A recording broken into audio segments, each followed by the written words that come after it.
Hello, and thank you everybody for joining us back here at the First Alert Desk on Atlanta News First Plus. It is 11 o'clock on your Wednesday. Welcome to the latest installment of In Case You Missed It. This is where we like to catch you up on important news, trending news, all of the stories that you might have missed but are being talked about in and around Metro Atlanta. Let's start with this very important one that's really impacting everybody in the community. Runoff election results are in from several municipalities in the Metro Atlanta community. I want to take you through some of them. This is our website, atlantanewsfirst.com, and I can take you through some of the results here.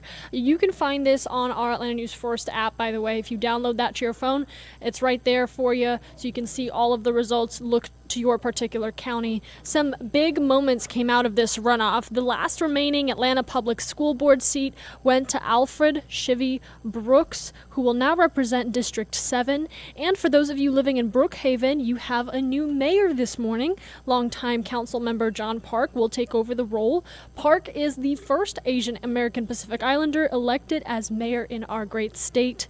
Those two big races have a lot of people had their eye on them since the general election. Now getting into the runoff, and we have, of course, as you can see, a full list of all of the other results and some of those from the general election if you needed a refresher on our website, atlantanewsfirst.com. All right, moving on to some of the other stories you might have missed. This one we first broke to you yesterday. New voting maps now heading to the governor for signing, and this was really contentious between lawmakers. A court-ordered redrawing of legislative voting districts was brought down by a judge, and state lawmakers had given final approval to the new maps just yesterday after several days going back and forth between the Georgia House and Senate. Atlanta News First reporter Rebecca Schramm is at the state capitol, where those maps will now await Governor Kemp's signature. But as she'll tell you, this is far from over. A federal judge will have the final say. He has given state leaders until Friday to submit the new maps, and there's a lot of discussion under the Gold Dome as to whether the judge will approve them. Let's catch you up. It was U.S. District Court Judge Steve Jones who ordered the new maps, saying the current ones violate the Voting Rights Act of 1965 by illegally weakening black voting strength. Republicans say the new maps meet Jones's requirement by adding 7 more majority black districts. Democrats say those districts were drawn in such a way that they won't do much to increase representation for black voters in Georgia.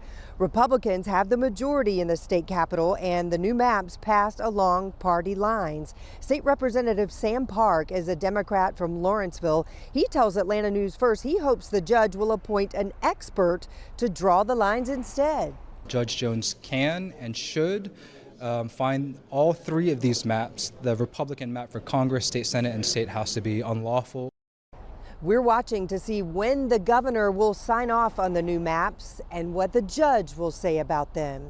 At the state capitol, Rebecca Schramm, Atlanta News First.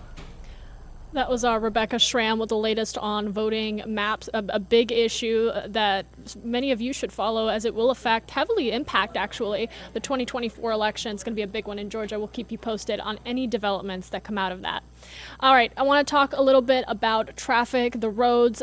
Transportation is a big issue here in Georgia. A lot of us drive around and are impacted every single day. Well, now state lawmakers are looking to AI to create more safer, easier to navigate roads. Our Abby Kasouris reports.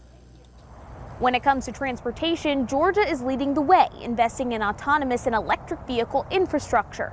Now a committee is debating investing in AI, or artificial intelligence, that can make the roadways safer. As vehicle manufacturing booms in Georgia, can prototype safety and mobility solutions. Scott Evans with the Forsyth Chamber presenting a plan for what he calls the Advanced Transportation Technology Corridor, a stretch of State Road 141 made up of companies developing technology that can make your drive safer. GDOT camera right now had artificial intelligence powering it, and it recognized a crash, sends an alert to the EMS.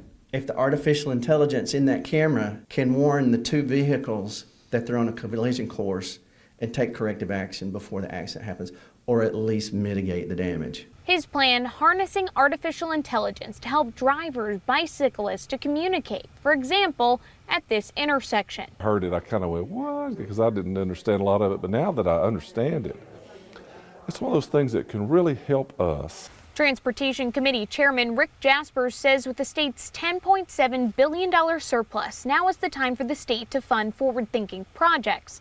Nearly 2 million jobs in key industries like tourism, retail sales, agriculture, and manufacturing depend on the state's transportation infrastructure. I mean, as everything is exploding, we got to catch up. The committee discussed ships, planes, trains, and automobiles, including increasing the hangar space here in our state. Ultimately, no action was taken, but the committee says that they have a better idea of what needs to be on their agenda come the legislative session in January. In Atlanta, I'm Abby Casores. And actor Jaime Foxx now speaking out about that mysterious hospitalization that had a lot of people here in Atlanta worried for the actor. He spoke recently during one of his speaking events, receiving an award, just talking about the health crisis that he faced. And he didn't get into much details. We still don't know really what exactly took place, but it was his first public event since the hospitalization. And he said he wouldn't wish that what he went through would happen to anyone. So we of course wish him well. We love seeing that he is in better shape.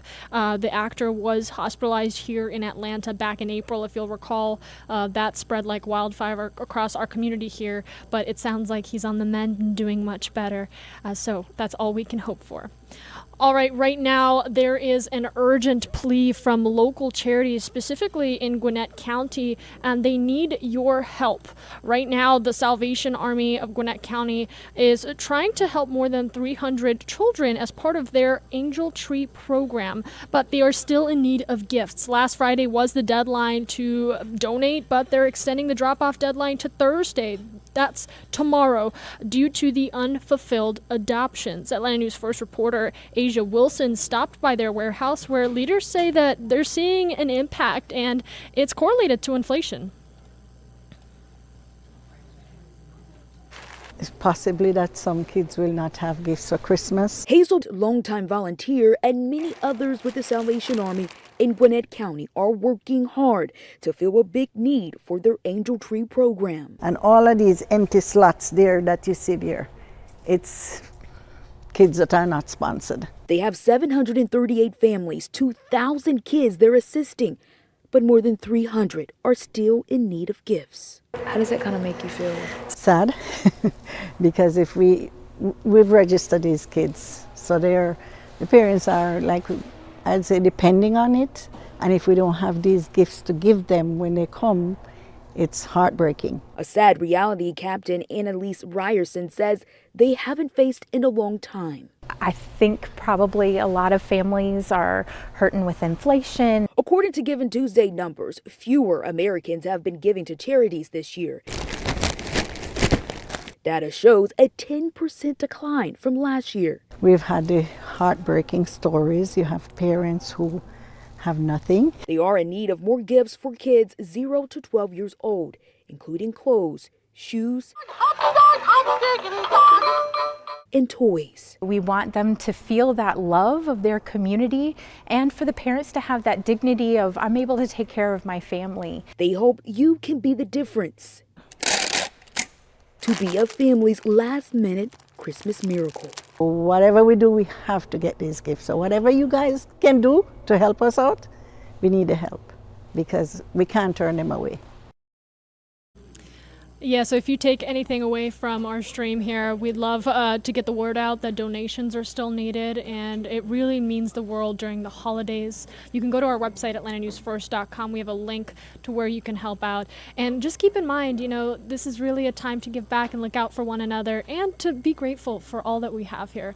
Thank you so much for joining me and spending your time here on Atlanta News First Plus. We'll keep it going right now on our secondary stream on atlantanewsfirst.com and on our Roku TV, Apple TV, and Amazon Fire TV. We are following the ongoing trial of rapper Young Thug and co-defendants. Make sure you check in on that, and we'll keep you updated on the latest to come out of that trial and similar stories that are making headlines in and around Metro Atlanta. We'll catch you later.